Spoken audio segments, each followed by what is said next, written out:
नमस्कार। जय हिंद साथियों। काफी छात्रों का ये सवाल है और काफी छात्रों के ये कमेंट आ रहे हैं, जब आरपीएससी असिस्टेंट प्रोफेसर का सिलेबस ही जारी नहीं किया गया तो अक्टूबर तक ये एग्जाम कैसे हो सकता है। तो ये काफी छात्रों का सवाल है और आपका भी ये सवाल होगा। जी हाँ, और मैंने सोचा क्यों ना इस पर एक क्लास बनाई जाए। जब हम आरपीएससी असिस्टेंट प्रोफेसर की हम बात करते हैं तो इसका जो सिलेबस है 2014 की जो भर्तियां आई थी जो 2016 में कंप्लीट हुई थी, तो उस समय इसका सिलेबस जारी किया गया था, जिसमें राजस्थान अध्याय जो थर्ड पेपर है उसे भी जिसमें जोड़ा गया था और फर्स्ट और सेकंड पेपर जो आपके सब्जेक्ट के थे।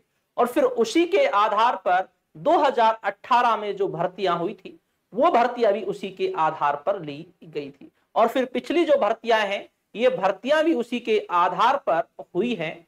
तो कहने का मतलब ये है कि जो आरपीएससी का जो सिलेबस है ये वही आपका सिलेबस रहने वाला है जो पिछला वाला सिलेबस था, क्योंकि इसके पीछे एक तर्क ये भी है, जो एमपी असिस्टेंट प्रोफेसर में जो सिलेबस इस बार जो चेंज किया गया है तो वहां पर जो एक कॉमन पेपर है, जिस तरीके से राजस्थान में असिस्टेंट प्रोफेसर का एक कॉमन पेपर होता है और वहां पर भी एक कॉमन पेपर को जोड़ दिया गया है जो एमपी का सामान्य अध्ययन है, जैसे राजस्थान का सामान्य अध्ययन है।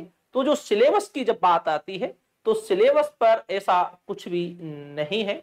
जो एग्जाम है आपका एग्जाम इसी के आधार पर आपका एग्जाम होने वाला है, क्योंकि इसमें ज्यादा कुछ भी कोई परिवर्तन देखने के लिए नहीं मिलेगा।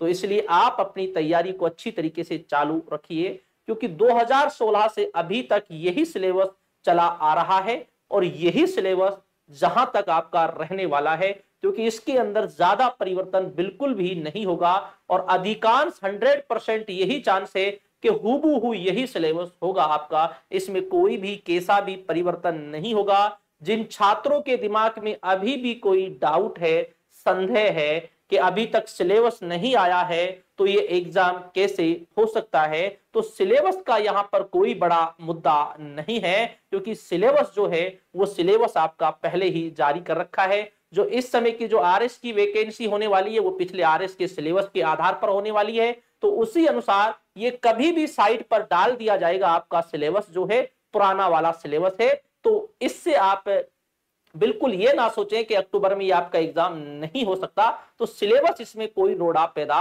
नहीं करेगा। तो ठीक दोस्तों, शुक्रिया, धन्यवाद और जय हिंद।